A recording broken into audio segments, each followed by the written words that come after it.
Oke teman-teman, ketemu lagi di channel Bebas Semua Tutorial.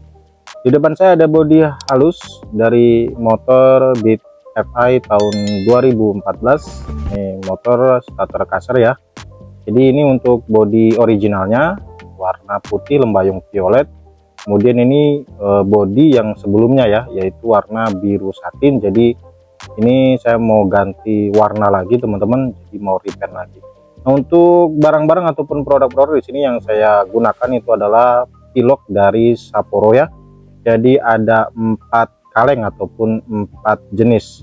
Dan warna yang akan saya ganti atau yang akan saya gunakan yaitu warna di sini kodenya itu UCT05 ya, atau Ultra Candy Turquoise.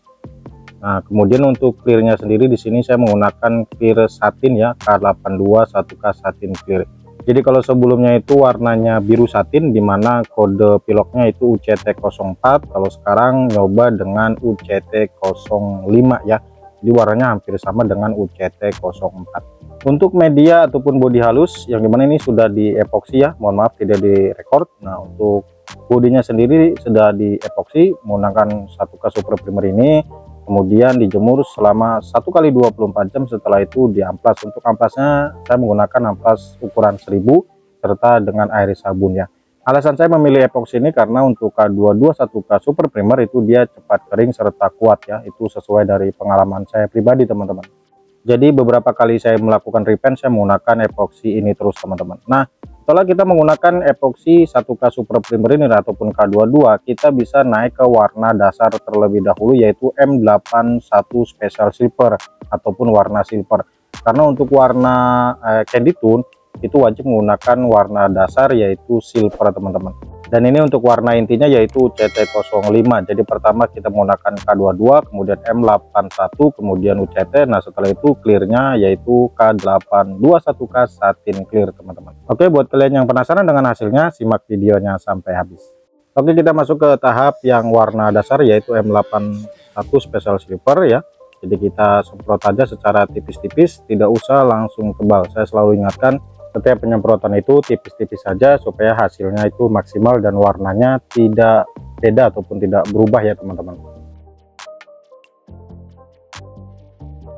Oke, untuk satu lapis sudah selesai. Jadi seperti ini ya, walaupun bisa dibilang masih arang-arangan, itu no problem, jangan khawatir karena kita nanti bisa naik lagi ke lapis kedua.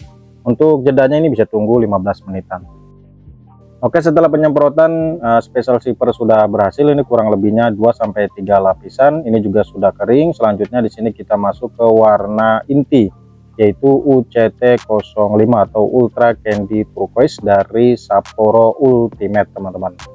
Nah, untuk penyemprotan warna Ultra Candy Tone itu sangat hati-hati sekali ya. Usahakan sangat tipis-tipis saja, jangan langsung tebal, karena kalau seandainya tebal itu warnanya pasti beda. Bisa jadi itu agak kegelap-gelapan dan tidak cerah ya teman-teman. Jadi kita tipis-tipis saja seperti ini. Mau sampai 4 lapis juga tidak masalah, yang penting setiap lapisnya tipis-tipis. Karena sesuai pengalaman pernah juga ya, saat proses penyemprotan itu langsung tebal dan hasilnya jelek sekali, warnanya pun tidak enak dilihat teman-teman. Nah, untuk lapis pertama seperti ini aja ya.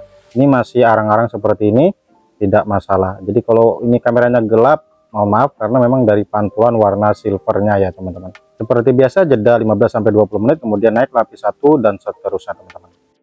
Dan ini hasilnya teman-teman setelah proses penyemprotan kurang lebihnya 3-4 lapis. Kemudian kita bisa lanjut ke proses finishing yaitu dengan clear 1K ya, satin clear teman-teman.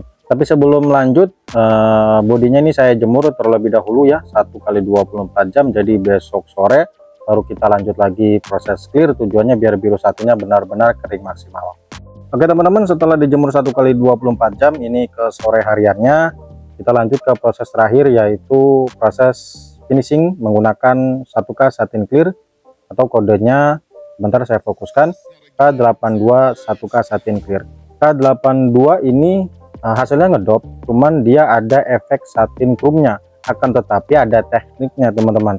Supaya hasil satin chrome-nya itu maksimal, penyemprotannya itu harus tipis-tipis saja ya. Jadi jangan terlalu dekat sekali gitu. Usahakan sekitar 20-30 cm, kita semprot secara tipis-tipis, kemudian bisa dilakukan sebanyak 3 lapis ya. Setiap satu lapis jeda 15 menit supaya efek dari satin chrome-nya itu benar-benar maksimal. Kalau proses penyemprotannya itu dekat, ya tetap aja hasilnya tetap ngedrop, cuman efek satin chrome-nya kurang maksimal teman-teman. Seperti ini ya. Jadi dari jauh juga tidak apa-apa, kita pelan-pelan saja, tipis-tipis saja. Kalau seandainya kalian nyemprotnya itu dekat atau bisa jadi sampai basah, maka efek satin chrome-nya itu kurang. Jadi seperti ini nih, kita semprot, jangan sampai medianya itu terlalu basah ya. Jadi hanya sekedar kena saja itu sudah cukup teman-teman. Untuk K821K satin clear ini menurut saya lebih bagus ketimbang yang clear dop. Jadi walaupun hasilnya sama ngedop, cuman kalau yang ini ada efek satin chrome-nya. Prosesnya juga mudah dan enak tanpa harus media ini sampai basah ya. Cukup kita semprot ala kadarnya aja, ini sudah cukup teman-teman. Untuk lapis pertama seperti ini aja, kita tunggu 15 menit, nanti bisa ke lapis kedua, kemudian tunggu 15 menit, langsung lapis ketiga, seperti itu teman-teman. Dan ini hasil setelah kita melakukan proses clear sebanyak kurang lebihnya 3 kali ya. Ini sudah saya jemur juga teman-teman, dan hasilnya seperti ini. Dia ngedop, cuman ada efek satinnya. Dan itu bodi yang satunya lagi baru naik bagian epoxy ya, ataupun K22. Jadi untuk warna UCT05 kemudian kombinasi dengan satin clear, itu hasilnya seperti ini teman-teman. Kalau sebelumnya itu UCT04 ataupun biru satin, ini UCT05 atau Ultra Candy Turquoise dari Sapporo Ultimate. Oke, sementara sampai di sini aja dulu. Jangan lupa dukung dan support channel ini dengan cara like, comment, share, dan subscribe agar kalian tidak ketinggalan video terbaru dari channel Bebas Semua Tutorial. Terima kasih.